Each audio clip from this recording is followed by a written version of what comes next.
I'm Caris from Group 4. Today we are going to explore a very serious topic, the role of manager in dynamic environments.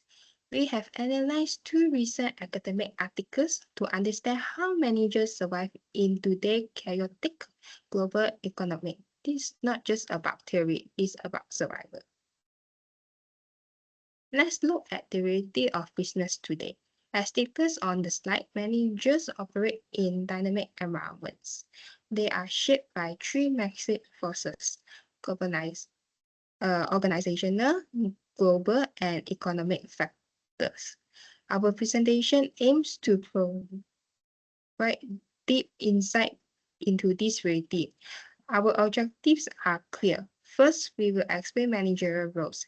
Second, we will analyze the challenges in this context.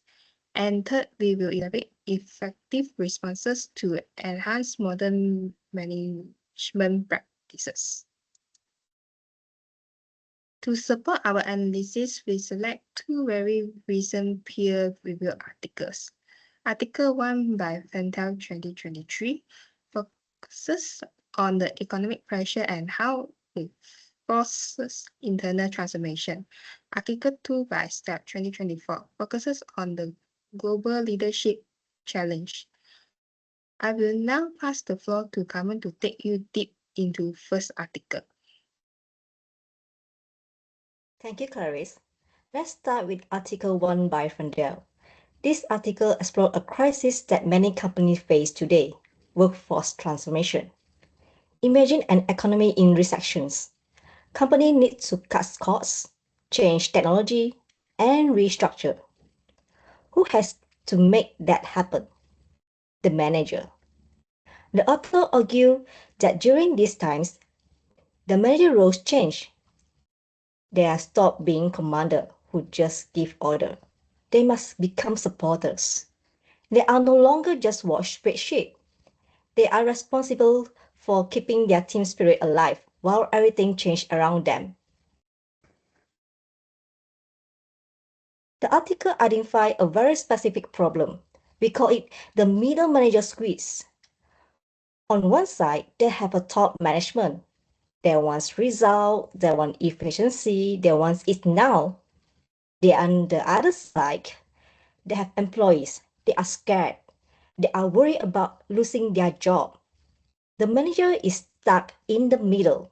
They have to deliver the bad news, but they often have limited decision autonomy, meaning they have no power to change the rules. This creates a massive gap. The manager must fix the skill gaps and measure anxiety, but they are given a very few tools to do it. This leads to burnout. Now, I will pass the slide to Jiahua for recommendation.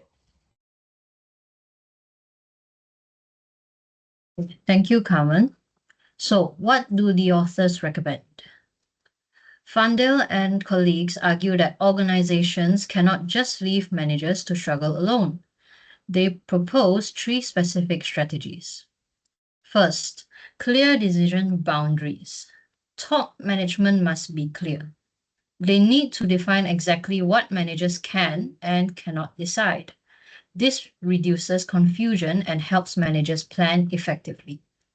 Moving on, formalize reskilling. Training staff shouldn't be an extra task. It must be part of the manager's official job description. And third, systematic support. Finally, the organization must support the manager. You cannot expect managers to look after their teams if the company doesn't look after the manager first. Critically, our group found a gap in the article. The authors focused on the individual manager, but we believe the real problem lies in the system. So we propose three solutions. First, emotional support systems. Managers act as toxic handlers. They absorb all the stress from their teams. Without formal psychological support, they will burn out. This support is crucial for the leading function. Next, redesign the role. Managers are overloaded. We suggest reducing their span of control. By giving them fewer admin tasks, they can focus more on strategy instead of fighting fires. Lastly, align reskilling with career growth for managers. Don't just train for today. Link training to the manager's future career path. This motivates them to stay and grow alongside with their company. Now, I will pass the floor to Madeline to discuss Article 2. Thank you, Jiahua.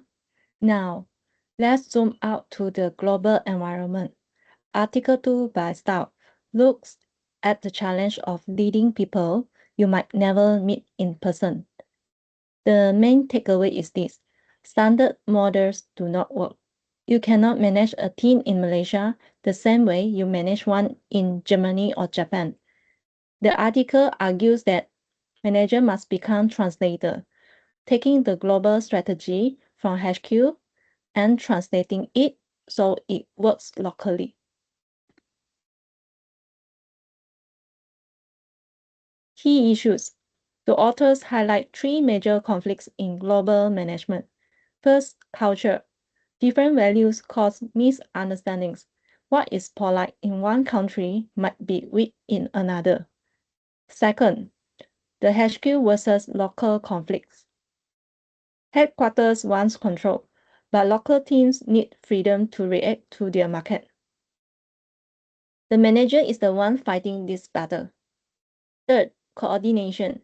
It is incredibly hard to build trust when teams are in different time zones. Without trust, coordination fails. Now, I will pass the slide to Keshika for recommendation. So, how do we fix this? The author suggests 1. Global mindset. Managers need to think beyond their borders. 2. Inclusive leadership. Make every culture feel heard. 3. Cross-border mechanisms. Use better tools to coordinate device teams. Critically, our group thinks inclusive leadership is too slow for today's market. We propose 2 sharper solutions. First, agile authority. Don't just be inclusive. Give local manager the power to decide now. Headquarters is too far away. If the market changes in Vietnam, the manager in Vietnam needs the right to act immediately. Second, enforce accountability. Inclusion is good, but it can hide poor performance. We recommend clear KPI structures that hold local leaders accountable for results, not just for being inclusive. This balances freedom with control. Back to you, Clarice. Thank you, Kishita. To conclude, let's look at the big picture. Our analysis proved one thing: the static manager is deaf. Whether you are dealing with a local economic crisis like in Article 1 or a complex global market like in Article 2, the old ways of command and control do not work. Effectiveness today comes from ability. Managers must be supported structurally by their companies, empowered to make local decisions, and protect emotionally. Here are the references for 2 academic articles we analyzed today. We hope this presentation has changed how you view the role of manager. This is not just a job title, it is a critical survival function for any modern company. Thank you for your time and attention.